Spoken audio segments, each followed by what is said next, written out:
Taibang Panda Kongdaraba Mioi Ekoisi, Ingna Chikna, Wakal Tana Hingnaba Honabada, Pendaba, Awaba, Asauba Kaya Tianaba Haibesti, Mahoksani. Adumoinamak, Ekoina, Kuyatu Sitna, Tangdu Laitana Hingba Pami, Maragasida, Matamgi Oiba Sinaraba Kayani, Hauzik Tianariba. Tabak Pangdabagi, Pochegi Mamal Wankalapagi, Senja Tumjagi, Lairabagi, Ngamkaigi, Kanglup Masel Marta Unkatnabagi, Schedule Tribe Demandgi, you legalize Tobagi, Watok Kayani. Watok Sing Asiga Lunana, Wahang Karasu Mangda, Chongtorakli. Ekoina Tasina Maning Tamna, Hingbagi Wanto Kangna Hing Libra. Lamdam Masida Leminariba, Purup Masel Tasena Nungsi Sanana Hingmin Naribra. Wafam sing asigi pakum thibagi mahuta khangsin usinadaba saduna mikap thoktuna tumgi yauna tumliba ireibak asigi ireisa singda pungning ihul piba thabumni September tha ning tamlabasu isa gi pangthokkadaba ithauksing kaukthokuna tumduna leiriba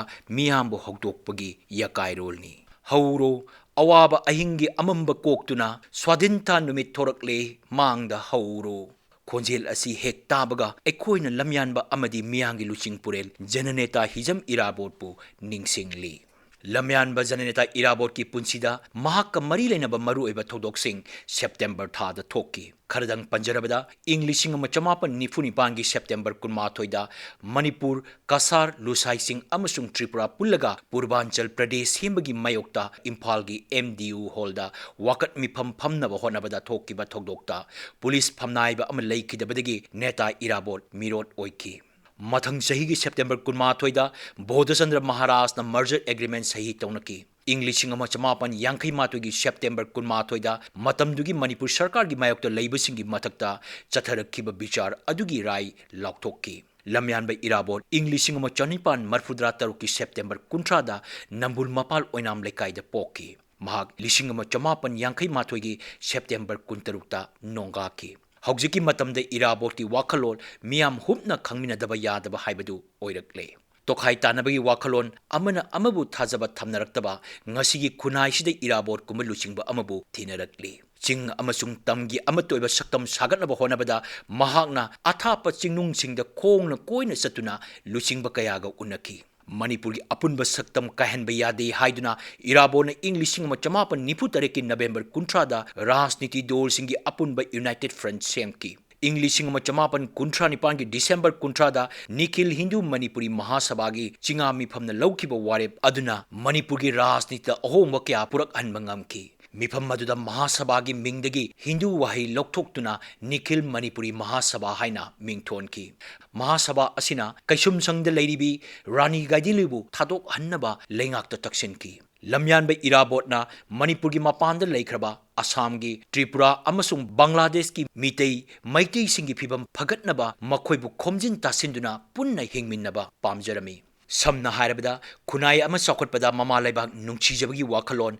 Samaski Chatnabi, Sentum, Kala Sanskriti, Lenga Kanglon Punamak Asigi Anoba Mayon Amachangi Haibasi, Jananeta Irabona, Mangjona Takpiram Labani. Tasing Namak, Lamyan by Irabot ki Punsi Asina, School Ama Oiduna Miamda, Maikei Takli, Amamba Lambi, Anghanba Maira Oiduna, Lamjing Biri, Mahaki Matik Magunbu, Saksonari. Manipur amasung mapanda mahaki ningsing thorom pangthokpa noma nomagi hengalagli Ekoina Isai Itanda Hangjagadaba Wahangdi Lamyan bana Pamjaramba Lambidu Ekoina Kadai Pauba Jangshin Bangam Labage Mahaki Tung in the Matik Sarabara Mahaki Matik Magun Soli Bani Haiduna Ningsing Thoram Sing the Basan Piri Baneta Sajabasing Adu Jananetagi Matik Magungi Saruk Chama Topagi Ama Pauba Sen Bangam Labra Jananeta gi maramda khang here haijabasing miyangi damak kadai phaw kathokpa ngamlabage lamdam asida punna khunda minariba ching amasung tamgi miyoi singna apunba phampak amada punna lemin naraga aikoi ima amatagi machani apunbana saktini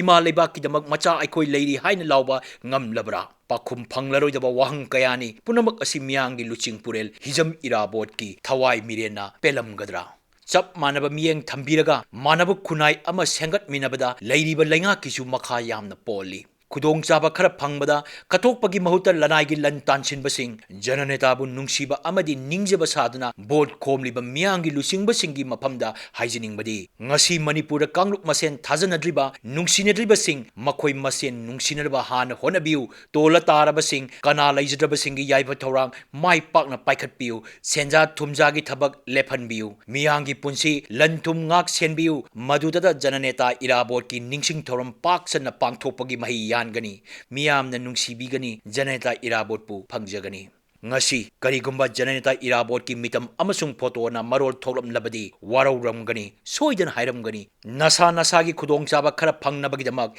Manipur ꯏꯃꯥꯕꯨ ꯅꯨꯡꯁꯤꯕ ꯁꯥꯗꯨꯅ ꯂꯩꯁꯨ ꯀꯠꯂꯤꯕꯗꯨ ꯑꯩ ꯄꯥꯝꯗꯦ꯫ ꯐꯝ ꯃꯨꯟꯅꯕꯒꯤ ꯊꯕꯛ ꯊꯥꯗꯣꯛꯇꯨꯅ ꯂꯩꯕꯥꯛꯀꯤ ꯑꯣꯏꯅ ꯇꯁꯦꯡꯅ ꯈꯟꯖꯕ ꯑꯆꯪꯕ ꯂꯨꯆꯤꯡꯕ ꯑꯩꯅ ꯃꯁꯛ ꯈꯪꯉꯤ꯫ ꯐꯝꯒꯤꯗꯃꯛ ꯃꯨꯛꯅꯕ, ꯊꯥꯖꯅꯗꯕ ꯑꯃꯗꯤ ꯅꯨꯡꯁꯤꯅꯗꯕ ꯅꯈꯣꯏꯒꯤ ꯂꯩꯁꯨ ꯑꯩ ꯄꯥꯝꯗꯦ꯫ ꯑꯁꯨꯛ ꯌꯥꯝꯅ ꯑꯋꯥ ꯆꯩꯊꯦꯡ ꯅꯪꯍꯜꯂꯕ ꯂꯝꯗꯝ ꯑꯁꯤꯗ ꯑꯆꯥꯎ ꯑꯔꯦꯝ ꯀꯥꯗꯨꯅ MLA, ꯃꯟꯇ꯭ꯔꯤ ꯑꯣꯏꯔꯦ ꯍꯥꯏꯗꯨꯅ ꯑꯣꯏꯊꯣꯛꯄ ꯌꯥꯔꯣꯏꯗꯕ ꯋꯥꯁꯛ ꯁꯛꯀꯅꯨ, ꯁꯦꯟꯖꯥ ꯊꯨꯝꯖꯥꯒꯤ ꯃꯪ ꯃꯪꯂꯨꯅꯨ꯫ ꯑꯋꯥ ꯑꯅꯥ ꯇꯥꯔꯕ, ꯀꯅꯥ ꯂꯩꯖꯗ꯭ꯔꯕꯁꯤꯡꯒꯤ ꯃꯇꯦꯡ ꯄꯥꯡꯒꯦ ꯈꯜꯂꯨ, ꯏꯁꯣꯔꯅ ꯊꯧꯖꯥꯟ ꯄꯤꯒꯅꯤ꯫ ꯖꯅꯅꯦꯇꯥ ꯏꯔꯥꯕꯣꯠꯅ ꯏꯔꯝꯃꯤ, ꯊꯥꯡꯒꯣꯜ ꯑꯗꯨ ꯃꯌꯥ ꯊꯥꯡꯉꯨ ꯊꯧꯅ ꯍꯦ ꯂꯧꯎꯕ꯫ ꯊꯥꯡ ꯐꯦꯡꯗꯨꯅ ꯍꯤꯡꯁꯥ ꯆꯠꯊꯁꯤ ꯍꯥꯏꯕ ꯅꯠꯇꯦ, ꯁꯅꯥꯒꯤ ꯐꯧ ꯈꯥꯎꯁꯤ, ꯁꯅꯥ ꯊꯤꯁꯤ ꯍꯥꯏꯕꯒꯤ ꯄꯥꯎꯖꯦꯜꯅꯤ꯫ ꯃꯤꯈꯥ ꯄꯣꯟꯅ ꯊꯕꯛ ꯇꯧꯒꯨꯝꯁꯤ ꯍꯥꯏꯕꯅꯤ꯫ ꯂꯤꯡꯖꯦꯜ ꯃꯥꯟꯅꯁꯤ, ꯊꯥꯡꯒꯣꯜ ꯑꯗꯨꯅ ꯃꯤꯅꯥꯏ ꯌꯣꯠꯍꯤꯡ ꯀꯛꯁꯤ, ꯆꯤꯡꯇꯝ ꯙꯔꯃꯖꯥꯠ ꯅꯥꯏꯒꯨꯝꯁꯤ, ꯑꯃꯠꯇ ꯑꯣꯏꯕꯒꯤ ꯄꯥꯡꯒꯜ ꯁꯥꯒꯠꯃꯤꯟꯅꯁꯤ, ꯄꯨꯟꯅ ꯆꯥꯎꯈꯠꯃꯤꯟꯅꯁꯤ ꯍꯥꯏꯕꯅꯤ꯫ ꯃꯍꯥꯛꯅ ꯁꯛꯈꯤ, ꯖꯌ ꯖꯌ, ꯑꯄꯨꯟꯕꯒꯤ ꯖय, ꯀꯤꯒꯅꯨ, ꯑꯄꯨꯟꯕꯅ ꯖꯣꯏ ꯑꯣꯏꯒꯅꯤ꯫